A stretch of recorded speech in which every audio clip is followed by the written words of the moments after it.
அனைவருக்கும் வணக்கங்க. நந்திகேஸ்வரஸ்ட்ராலேருந்து பேசுகிறேங்க. இப்போ இந்த செவ்வாய் பகவான் அமர்ந்த இடத்த வந்துங்க ஒரு சில ஜோதிடர்கள் குழப்பிடுறாங்க. ஆண் பெண் ஜாதகம் பொருத்தம் பார்க்கும்போது குழப்ப நிலைக்கு கொண்டு வந்து விட்டுறாங்க. இது சரியான ஒரு இது ஆராய்ந்து அந்த ஜோதிட நூல்கள் படித்து தெளிவாக எழுதியிருக்கிறேங்க. இதை நம்ம டக்குன்னு சொல்லக்கூடாதுங்க. ஒரு ஜாதகத்தை பார்த்ததையும் ஜோதிடர் 2, 4, 7, 8, 12 இருந்தால் உடனே செவ்வாய் தோஷம்னு நம்ம முடிவெடுக்கக்கூடாதுங்க. இப்போ அதுக்கு விளக்கமாக நான் கொடுத்துருக்கேன். பின்னாடி இந்த விவரமான படம் போட்டிருக்கேன்.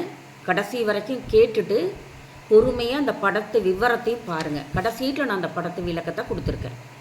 செவ்வாய் அமர்ந்த இடத்தினுடைய பலன்கள் நான் சொல்கிறேன். ஃபஸ்ட்டு ஆண் ஜாதகத்தில் செவ்வாய் 2, 7 அமர்ந்தால் தோஷங்க. ஃபஸ்ட்டு அதை புரிஞ்சுக்கணும். 2, 7 அமர்ந்தால் செவ்வாய் தோஷங்க.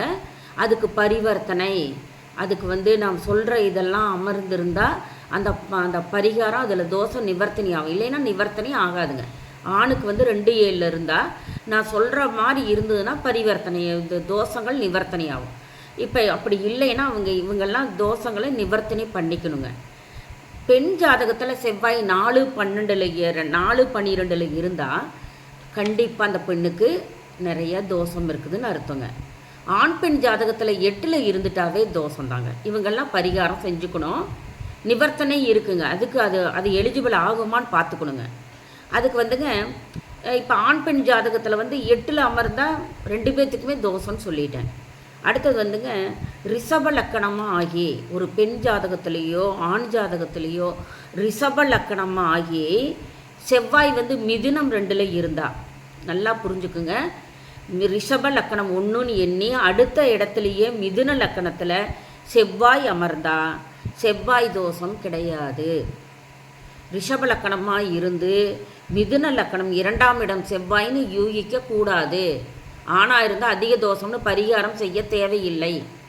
அது மிதுன லக்கணத்துக்கு ரிஷப லக்கணத்துக்கு மிதுனம் 2 அமர்ந்த செவ்வாய்க்கு தோஷம் கிடையாது. பயப்பட வேண்டாம். அடுத்தது சிம்மம் லக்கணமாகி 2ஆம் இடம் கன்னி வீடாக வரும். அங்கே செவ்வாய் இருந்தாலும் செவ்வாய் அமர்ந்த இடத்துக்கு தோஷம் கிடையாது. ஜோதிடர்கள்லாம் டக்குன்னு சொல்லாதீங்க. இதை முழுசாக கருத்து உள்வாங்கிக்கங்க.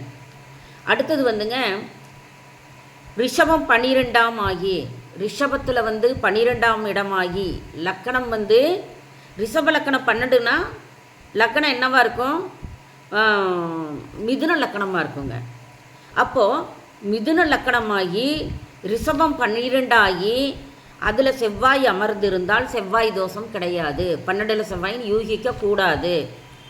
துலாம் 12 ஆகி செவ்வாய் அமர்ந்திருந்தால் செவ்வாய் தோஷம் இல்லை. அது விருச்சக லக்கணமாக வருங்க.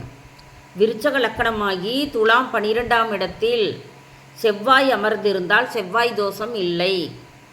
மிதுன லக்கணமாகி ரிஷபம் 12ஆம் வீட்டில் செவ்வாய் இருந்தாலும் செவ்வாய் தோஷம் கிடையாது. அதுக்கு படம் தெளிவாக போட்டிருக்கிறேங்க. அடுத்தது மேசம் விருச்சகம் 4ஆம் இடமாகி செவ்வாய் இருந்தால் செவ்வாய் தோஷம் இல்லை. மேசத்தில் செவ்வாய் உட்கார்ந்துருந்து மகர லக்கணமாக இருக்கணுங்க. மகர லக்கணமாகி மேசம் 4ஆம் இடமாகி அதில் செவ்வாய் அமர்ந்திருந்தால் 4ஆம் இடம் செவ்வாய் தோஷம் கிடையாது. சிம்ம லக்கணமாகி விருச்சகம் 4ஆம் இடமாகி செவ்வாய் இருப்பின் செவ்வாய் தோஷம் இல்லைங்க. அதுக்கும் படம் போட்டிருக்காங்க. மகரம் கடகம் 7ஆம் இடமாகி செவ்வாய் அமர்ந்திருந்தால் செவ்வாய் தோஷம் இல்லை. மகரம்னா கடகலக்கணம் வருங்க. கடகலக்கணமாகி மகரத்துக்கு என்னன்னீங்கன்னா கடகலக்கணத்திலிருந்து மகர லக்கணத்துக்கு என்னன்னீங்கன்னா 7ஆம் இடமாக வருங்க. அதே மாதிரி கடகத்துக்கு ஆப்போசிட்டு நேர் இதாக வரும். சமசப்த பார்வையாக மகரம் கடகம் இருக்குங்க. புரியுதுங்களா? அப்போ மகர லக்கணமோ கடகலக்கணமோ புரியுதுங்களா? அப்போது மகரத்தில் செவ்வாய் இருந்தால் கடகலக்கணமாக இருக்கும்.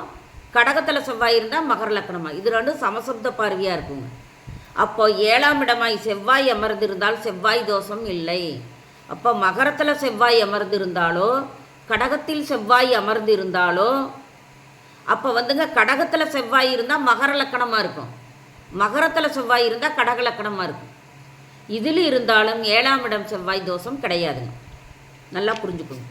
தனுசு மீனம் 8ஆம் இடமாகி, தனுசு 8ஆம் இடமாகி அங்கே செவ்வாய் அமர்ந்திருந்தாலோ, மீனம் 8ஆம் இடமாகி அங்கே செவ்வாய் அமர்ந்திருந்தாலோ செவ்வாய் தோஷம் இல்லை. அப்போது தனுசு 8ஆம் இடம்னா மேச லக்கணம் வருங்க. தனுசுக்கு மேச லக்கணமாக வந்து தனுசு 8ஆம் இடமாக வரும். மேலே தனுசு வந்து 1 2 3 4 5 6 7 8 மேச லக்கணமாக இருந்தால் இல்லை 9ஆம் இடம் இது வரும். ரிஷப லக்கணமாக வருங்க. ரிஷப லக்கணமாக வருங்க. மேச லக்கணம் தனுசு வந்து தனுசு மீனம் 8ஆம் இடமாகி, தனுசுக்கு வந்து தனுசு 8ஆம் இடம்னாங்க ரிஷபம் தான் வருங்க. ரிஷப லக்கணம் வருங்க. மீனம் வந்து 8ஆம் இடமானா மீனம் 8நாங்க 1 1 2 3 4 5 6 7 8. அப்போ இது வருங்க சிம்ம லக்கணமாக வருங்க. சிம்ம லக்கணம் 1ஆ வரும், மீனம் 8ஆ வரும். 1 2 3 4 5 6 7 8. அப்போ சிம்ம லக்கணம் இது வருங்க. அப்போ அப்படி எண்ணி போட்டுக்கணுங்க. நாம் சிம்ம லக்கணமாகி மீனம் 8ஆ அமர்ந்தால் செவ்வாய் தோஷம் கிடையாதுங்க.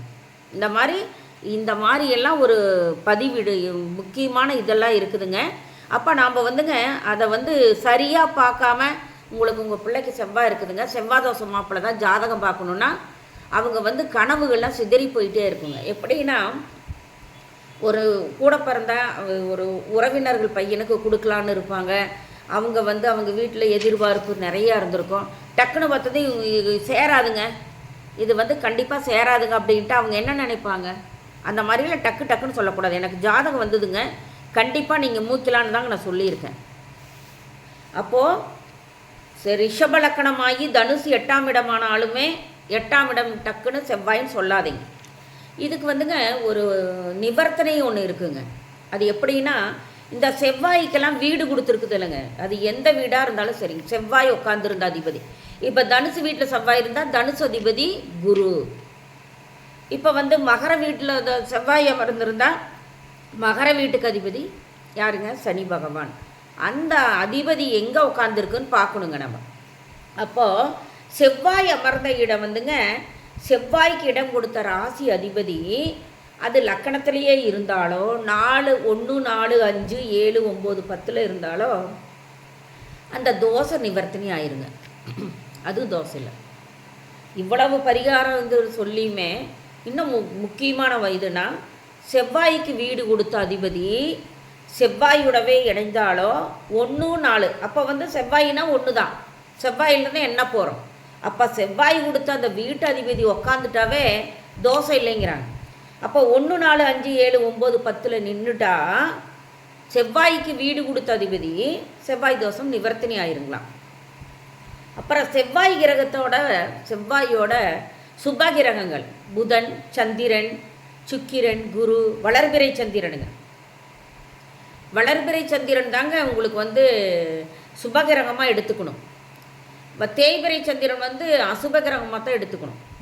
அப்போ செவ்வாய் கிரகத்துக்கு செவ்வாயோட அது எந்த இடத்துல அமர்ந்திருந்தாலும் புதன், சுக்கிரன், குரு, சந்திரன் இவர்களோடு இணைஞ்சிட்டாவே தோஷமே இல்லைங்க. அப்போ எப்படி நீங்கள் செவ்வாய் தோஷம்னு சொல்லுவீங்க? அடுத்தது கடகம் சிம்மம் லக்கணமாக, கடக லக்கணத்துலேயோ சிம்ம லக்கணத்துலேயோ ஆண் பெண் பிறந்துட்டாவோ, ஆண் பெண் இருபாலாருக்குமே செவ்வாய் எந்த இடத்துல இருக்கட்டுங்க, 2 4 7 8 12 இருந்தால் கூட செவ்வாய் தோஷம் இல்லைங்க. அவங்களுக்கு செவ்வாய் தோஷமே கிடையாது, கடக லக்கணத்துக்கு சிம்ம லக்கணத்துக்கு. அதனாலங்க ஜோதிடர்கள் தாங்க நம்ம முடிவெடுக்கணும். நம்ம வந்து அவங்க திருப்பி கேட்குறாங்க, இது ஒரு ஜாதகர் சொல்கிறாருங்க தோஷம் இல்லைன்னு அப்படின்னு சொன்னால் கூட இந்த பாயிண்டெல்லாம் எழுதி வச்சு மனப்பாடம் பண்ணியிருக்கணுங்க. அவங்க தான் ஜோதிடர் வந்து சொல்ல முடியும். இல்லைங்க 2ஆம் இடத்துல இருக்குதுங்க தோஷங்க, 7ஆம் இடத்துல இருக்குது தோஷங்க, 8 இருக்குது தோஷம்னு சொல்லியே பெண் பிள்ளைக கல்யாணத்தை வந்துங்க கூட்டுறதே 27க்கு மேலே தான் பெண் வரனே பார்க்குறாங்க. அதுலேயும் வந்து செவ்வாய் தோஷம்னு நாளை கெடுத்து வயசை போக்கி ஜோதிடர் அந்த பாவத்துக்கு நம்ம ஆளாகக்கூடாது. நம்ம தெளிவாக தெரியலனா கவனித்து சொல்கிறேன்னு சொல்லணுங்க, டக்குன்னு சொல்லக்கூடாதுங்க. 2 4 7 8 12ன்னு அதை வந்து திருப்தியாக மனசில் ஏற்றிக்கிறாங்க. இந்த பரிவர்த்தனை பரிகாரங்கள் கூட இருக்கிற கிரகம் அதையெல்லாம் யோசித்து ஆராய்ந்து முடிவெடுத்து சொல்லுங்கள். நீங்கள் அப்படி உங்களுக்கு சந்தேகம் இருந்தால் என் நம்பருக்கு கூப்பிட்டு கால் பண்ணி கேட்டுக்கலாங்க. நன்றி.